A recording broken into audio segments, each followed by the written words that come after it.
This passing November 18th has marked 42 years since the tragedy that claimed more than 900 lives in Jonestown of Guyana, South America. The People's Temple has left its mark on American history. An estimated 16 to 20,000 people step through the doors of at least one of their establishments, even if just to leave 10 minutes later. But how does such a strange establishment gain so much movement? For these unfortunate souls, it all began with a man named Jim Jones. Jones grew up in a small town called Crete, Indiana. While his mother worked and his father ignored him, his neighbor would often take him to visit her church. Jones found a life for himself in spiritualism in 1952, according to a Biography.com article updated in September of 2020. He received a job as a student pastor at a church in a low-income, mostly white area of Indianapolis. As he continued his services, he gained popularity. He wanted to lead more diverse services. However, the church he was a part of did not share this feeling.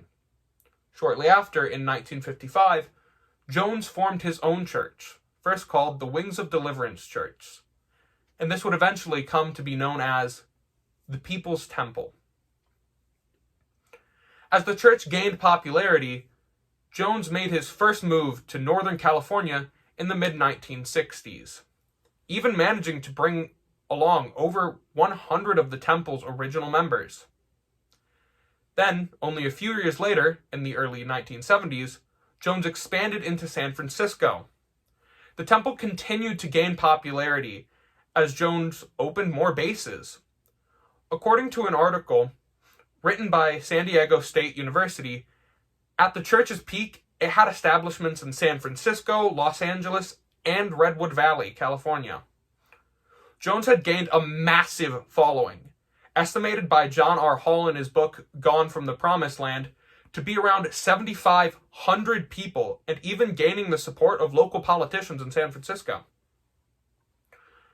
Jones took an unforeseen step in 1974 by buying land in the northern South American country of Guyana. Jones had started becoming increasingly more paranoid and disturbed. He soon moved with around 1,000 members to this compound, which was known as Jonestown.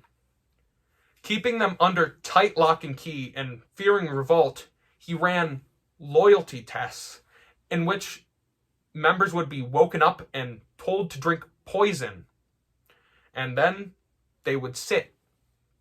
Eventually, they would be told they would not die and that they passed the test, and that they could then proceed to go back to their homes. These all spiraled into the fateful day. On November 18th, 1978, a congressman and a television crew toured Jonestown and invited people to leave with them. They were then met by gunmen at the airstrip while they were trying to leave. These gunmen killed 5 people. Meanwhile, back in the main compound, Jones had begun launching his campaign, which he had called the Revolutionary Suicide Campaign.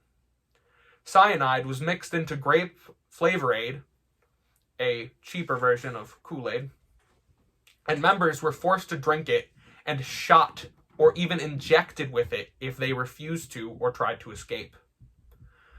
A total of 914 people, 276 of them being children, died this day.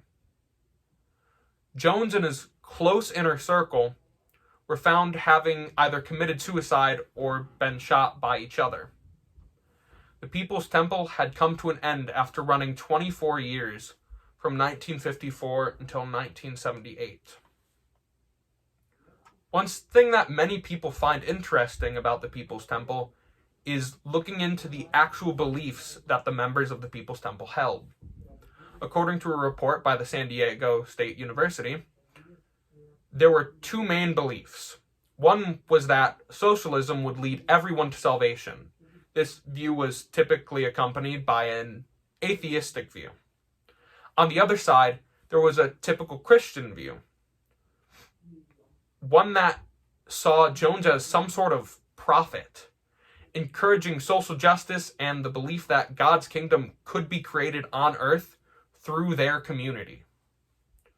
With such an obscure leader and such outlandish beliefs, it's a wonder that things such as the People's Temple get off the ground. However, as we've seen from the handful of other cults discussed by my peers, the list goes on. It simply goes to show all it takes is the right person to be down on their luck and for them to have the right promises made.